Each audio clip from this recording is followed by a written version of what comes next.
Hello viewers, আসসালামু আলাইকুম। আজকে আমি রান্না করব হচ্ছে ব্রিকেট মাছ।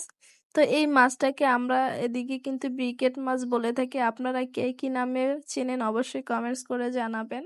তো মাছটাকে কিন্তু ভালো করে ধুয়ে পরিষ্কার করে নেয়ার পরে লবণ আর হলুদ মাখিয়ে কিছু সময় আমি রেখে দিয়েছিলাম। তো রেখে দেওয়ার পরে কিন্তু মাছগুলোকে আমি এরকম লাল লাল করে ভেজে নিয়েছি।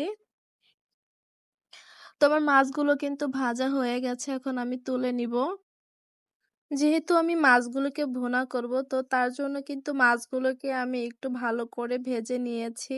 আর ওই তেলের মধ্যেই কিন্তু এখন আমি একটা ফোড়ন বানিয়ে নিব।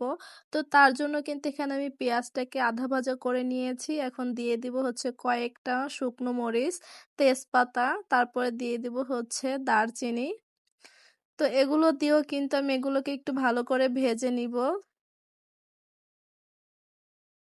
তো একটু ভেজে নেওয়ার পরে কিন্তু এখানে আমি দিয়ে দিব হচ্ছে কয়েকটা আস্ত জিরা। জিরাটা দিয়েও কিন্তু আমি জিরাটাকে ভেজে নিব। তো সবগুলো ভালো করে ভাজা হয়ে গেলে এরকম করে কিন্তু আমি বেটে নিব। তো আমার বাটা হয়ে গেছে, এখন আমি কড়াইয়ে তেল দিয়ে দিব। তো তেলটা গরম হয়ে গেলে এখানে আমি দিয়ে দিব হচ্ছে পেঁয়াজ কুচি। পেঁয়াজ কুচিটা দেওয়ার পরে কিন্তু আমি পেঁয়াজটাকে একটু লাল লাল করে ভেজে নিব। তোমার পেঁয়াজটা কিন্তু ভাজা হয়ে গেছে, এখন এখানে আমি দিয়ে দেব হচ্ছে পেঁয়াজ বাটা। তো পেঁয়াজ বাটাটা দেওয়ার পরে এখানে আমি একটু ভালো করে নেড়েচেড়ে একটু কষিয়ে নিব। একটু কষানোর পরে এখানে আমি দিয়ে দিব হচ্ছে টমেটো কুচি। টমেটোটা দেওয়ার পরে কিন্তু টমেটোটাকে ভালো করে আমি একটু নেড়েচেড়ে মিশিয়ে নিব। তো এখানে কিন্তু আমি একটু লবণ দিয়ে দিব, পরিমাণ মতো লবণ দিব যাতে টমেটোটা গলে যায়। তো লবণ দেওয়ার পরে কিন্তু আমি টমেটোটাকে ভালো করে আবার একটু নেড়েচেড়ে মিশিয়ে নিব।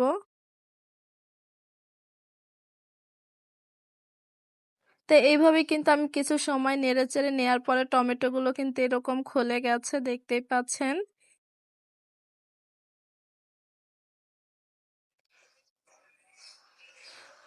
তো আমার টমেটোটাও কিন্তু হয়ে গেছে, এখন এর মধ্যে আমি দিয়ে দিব হচ্ছে হলুদের গুঁড়ো আর দিয়ে দিব হচ্ছে মরিচের গুঁড়ো।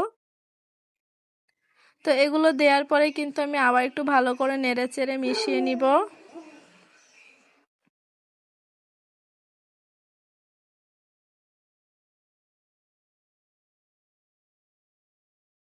তো মশলাটা কষানোর জন্য কিন্তু এখানে আমি একটু পানি ব্যবহার করব, আর পানিটা দিয়ে কিন্তু আমি মশলাটাকে ভালো করে নেড়েচেড়ে মিশিয়ে নিব।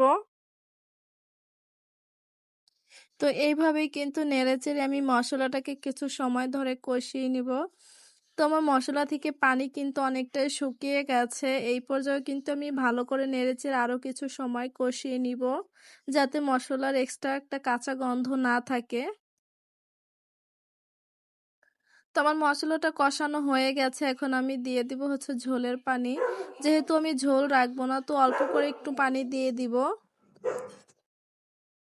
তো পানিটা দেওয়ার পরে কিন্তু আমি মশলার সাথে ভালো করে একটু মিশিয়ে নিব।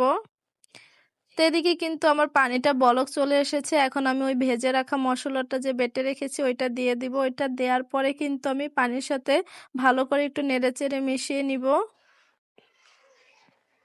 এই মশলাটা দিয়ে কিন্তু তরকারি রান্না করলে খেতে অনেক বেশি মজা হয়। তো আমার ঝোলটাও কিন্তু ফুটে গেছে, এখন আমি ভেজে রাখা মাছগুলো দিয়ে দিব। মাছগুলো দেওয়ার পরে কিন্তু ঝোলের সাথে ভালো করে আমি একটু মিশিয়ে নিব। তো মেশানো হয়ে গেলে আমি কিছু সময় একটু তরকারিটাকে রান্না করে নিব। আর আমার তরকারিটা কিন্তু হয়ে গেছে, দেখতেই পাচ্ছেন।